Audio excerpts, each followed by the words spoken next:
Indonesia merupakan negara yang rawan bencana, baik itu bencana yang disebabkan oleh gempa bumi, kemudian tsunami, banjir bandang, tanah longsor, dan lain sebagainya. Dan itu tentunya menimbulkan banyak korban jiwa. Lalu, bagaimana cara mengatasinya? Salah satu solusinya adalah mitigasi bencana. Apa sih mitigasi bencana itu? Dan bagaimana cara melakukan mitigasi bencana? Mau tahu jawabannya? Kita tonton tayangan berikutnya.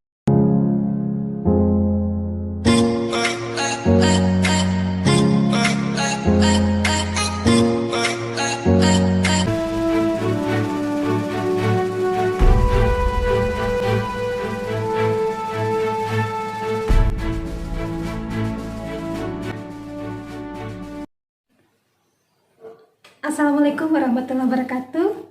Halo anak-anakku semua, bagaimana kabar kalian hari ini? Semoga kalian selalu dalam keadaan sehat walafiat. Ketemu lagi dengan Bu Nisa dalam mata pelajaran geografi. Untuk hari ini kita akan membahas materi tentang mitigasi bencana.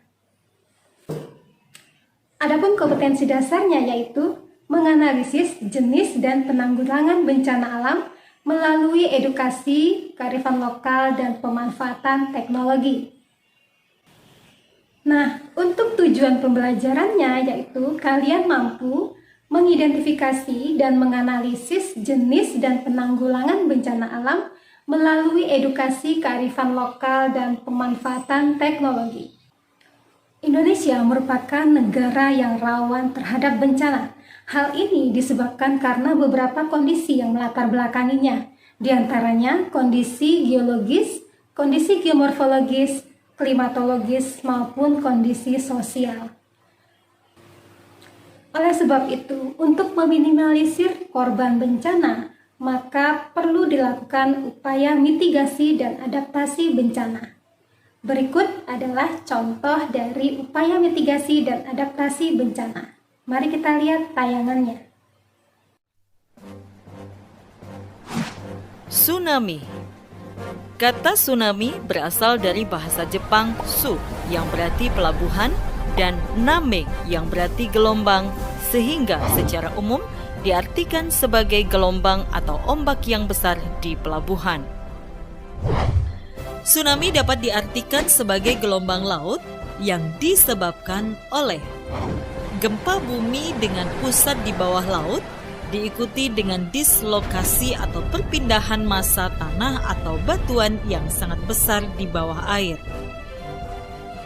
Letusan gunung api bawah laut atau gunung api pulau, longsor di bawah laut, dan atau hantaman meteor di laut.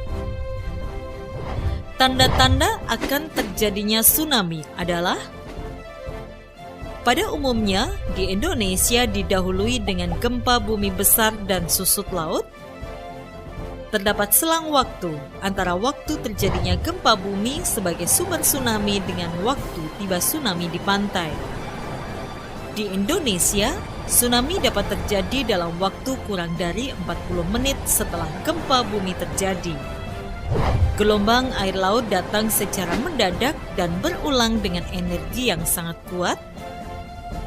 Gempa bumi di bawah laut penyebab tsunami memiliki kekuatan gempa atau magnitudo lebih besar dari 6,8 skala Richter dengan kedalaman pusat gempa tidak lebih dari 70 km dan pola patahan adalah sesar naik turun.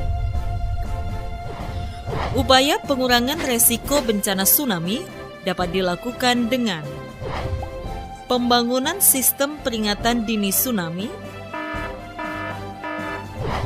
pembangunan tempat evakuasi atau shelter di sekitar daerah pemukiman, pembangunan tembok penahan tsunami pada garis pantai yang beresiko, penanaman mangrove, serta tanaman lainnya di sepanjang garis pantai untuk meredam gaya air tsunami. Meningkatkan pengetahuan masyarakat lokal, khususnya yang tinggal di pinggir pantai tentang tsunami dan cara-cara penyelamatan diri terhadap bahaya tsunami. Segera melapor secepatnya pada pihak berwenang jika melihat tanda-tanda akan terjadinya tsunami. Segera naik ke tempat yang tinggi, pegunungan, atau gedung yang tinggi jika melihat tanda-tanda akan terjadinya tsunami. Beritahu orang-orang sekitar dan ajak serta ke tempat yang tinggi. Jika sedang di dalam perahu atau kapal di tengah laut dan mendengar berita dari pantai telah terjadi tsunami, jangan mendekat ke pantai, arahkan perahu ke laut.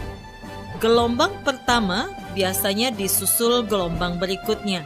Pastikan gelombang telah benar-benar mereda sebelum turun ke daerah yang rendah. Lakukan pertolongan pertama pada para korban.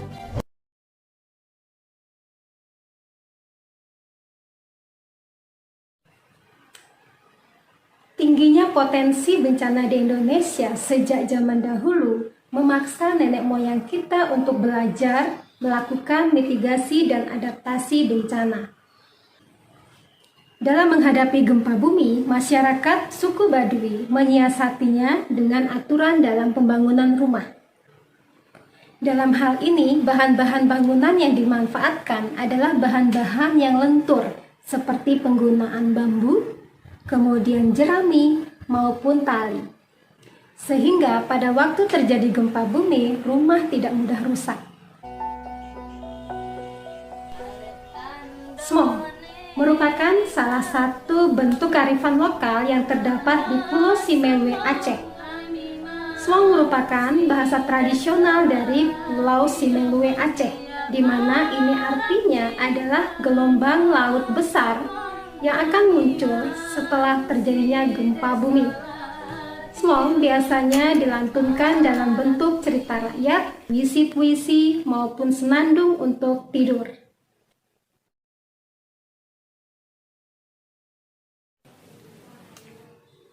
Kearifan lokal yang ada di Indonesia merupakan suatu kekayaan yang harus dilestarikan di era modern ini.